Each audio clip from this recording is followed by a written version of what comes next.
Почитувани, додека Брисел по кратка постапка му ги враќа законите затоа што не се во согласност со европските стандарди, Христијан Мицковски повторно црта на табла.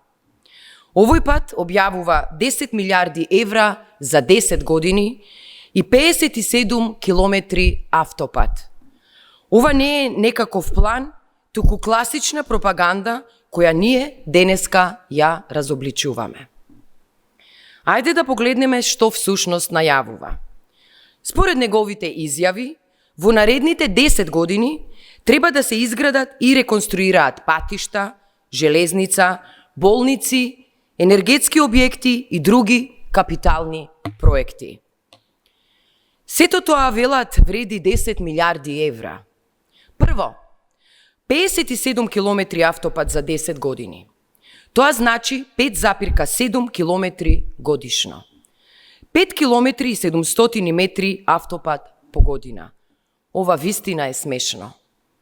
Македонија со ова темпо ја гради својата автопатска мрежа уште неколку децении. Како што ни ветува дека и ЕУ ќе ја чекаме со децении. Второ, БДП на Македонија изнесува околу 14 до 15 милиарди евра. Најавата за 10 милиарди евра значи 1 милиарда евра годишно само во инфраструктурни проекти. Тоа е 6 до 7% од целиот БДП секоја година. Ова е огромен износ за ваква мала економија. Но уште поопасно е што нема ниту еден јасен извор на финансирање. Јавниот долг Мицковски веќе го зголеми за преку 2,3 милиарди евра за 2 години. ЕУ фондовите се блокирани, буџетот е празен, а странските директни инвестиции паднаа за 60%.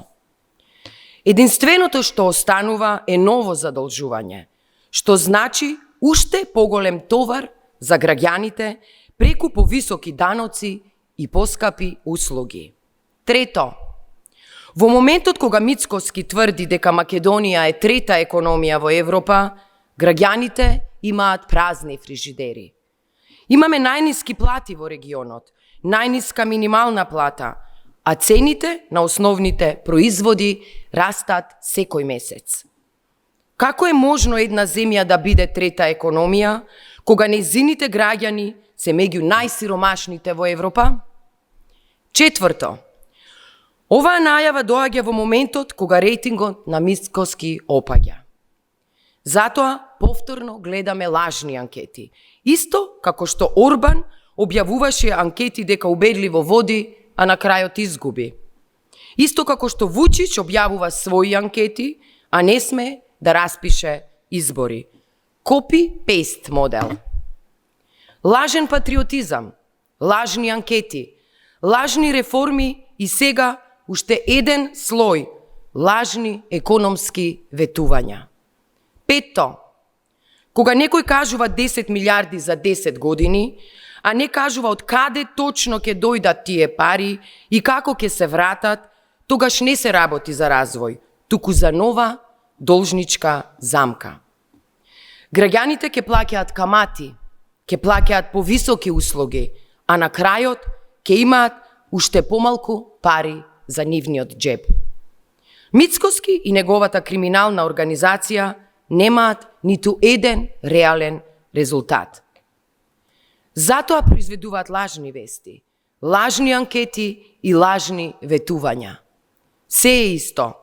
Истата пропагандна машинерија што ја користат авторитарните режими во целиот регион.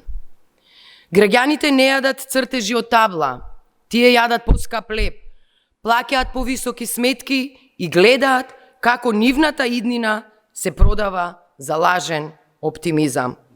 Доста е со оваа измама. Ви благодарам.